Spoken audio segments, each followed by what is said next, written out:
स्वागत है आपका एक बार फिर से आपके अपने चैनल स्टडी विद मोटिवेशन में। तो इस वीडियो में बात करने वाले हैं लेखपाल भर्ती के बारे में। तो आपको पता ही है कि 8,085 पदों पर लेखपाल की भर्ती की प्रक्रिया चल रही है।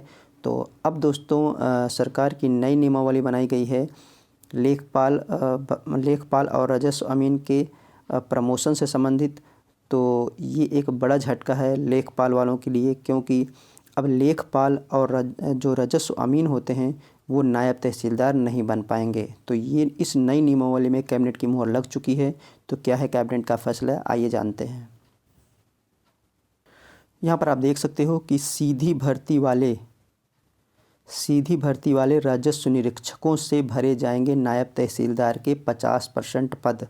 तो अब दोस्तों जो प्रमोशन होता था उसमें केवल और केवल राजस्व निरीक्षक, जो सीधी भर्ती से राजस्व निरीक्षक बने हैं, वही ही नायब तहसीलदार बन पाएंगे, क्योंकि 50% पर प्रमोशन होता है और 50% पर नायब तहसीलदार के जो पीसीएस लेवल से पद भरे जाते हैं। बाकी 50% आपका प्रमोशन से होता था।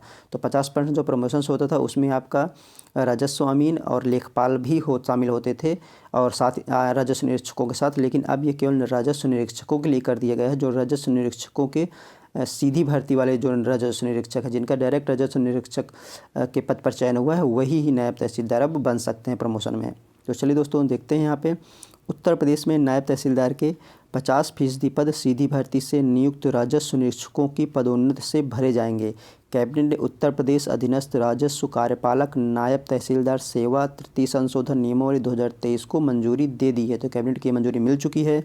वर्तमान में नायब तहसीलदार के 1,234 पद स्वीकृत हैं।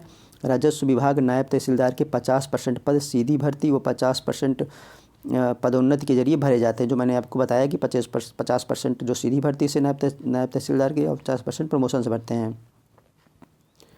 तो वेतन समिति 2008 की संस्तुति के आधार पर वित्त विभाग ने समान वेतनमान में आरके, एआरके और भूलेख लिपिक के 1147 पदों को राजस्व निरीक्षक संवर्ग में संविलीन किया है। इसके बाद उत्तर प्रदेश अधीनस्थ राजस्व कार्यपालक नायब तहसीलदार नियमावली 2014 लागू की गई। इस नियमावली के बाद राजस्व निरीक्षक से नायब तहसीलदार में पदोन्नति में 9% पद आरके, एआरके और भूलेख लिपिक संवर्ग से भरे जाते हैं। तो यहाँ पर आप देख सकते हो कि केवल 9% जो पद थे वो आरके, एआरके और भूलेख लिपिक संवर्ग से भरे जाते हैं। शेष 41% पद जो थे वो आपकी सीधी भर्ती के राजस्व निरीक्षक, लेखपाल और राजस्व अमीन से पदोन्नत हुए राजस्व निरीक्षकों से भरे जाते थे।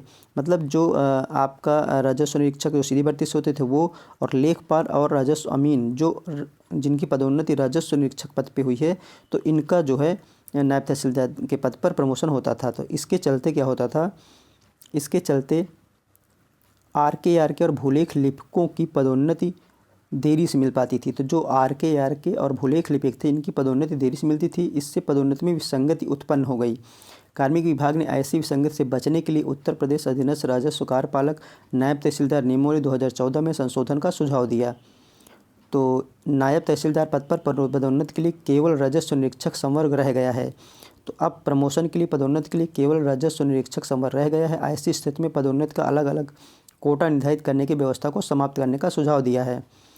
तो इसके तहत कैबिनेट ने अधीनस्थ राजस्व कार्यपालक नायब तहसीलदार सेवा तृतीय संशोधन नियमावली 2023 को मंजूरी दी है।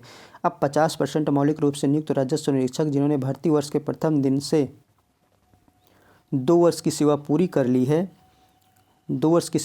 ली है, उन्हें नायब तहसीलदार के 50% पदों पर पदोन्नत किया जाएगा। तो इस संशोधन से नायब तहसीलदार के पद पर पदोन्नति में विसंगति समाप्त हो गई है। तो ये जो विसंगति हो रही थी उससे वो समाप्त कर दिया गया है। अब केवल और केवल जो सीधी भर्ती से राजस्व निरीक्षक बनेंगे वही आपके नायब तहसीलदार बन पाएंगे। तो लेखपाल और जो अमीन थे और जो लिपिक संवर्ग था, उनको मौका हाथ से चला गया है। अब ये जो कैबिनेट का फैसला आया है और मुहर लग चुकी है इसमें। तो लेखपाल वाले अभ्यर्थियों के लिए काफ़ी झटका है। लेखपाल के जो भी लेखपाल पे चयनित हैं उनके लिए एक झटका है ये। तो ये कुछ जानकारी थी जो मुझे आप लोगों के साथ शेयर करनी थी। तो वीडियो आपको कैसा लगा, अगर पसंद आया होगा तो लाइक करिएगा, और दोस्तों चैनल को सब्सक्राइब करना ना भूलिएगा, क्योंकि जो भी लेटेस्ट अपडेट होगी वो आपको इस चैनल के माध्यम से मिलती रहेगी। तो चलिए दोस्तों, मिलते हैं आपसे नेक्स्ट वीडियो में। जय हिंद।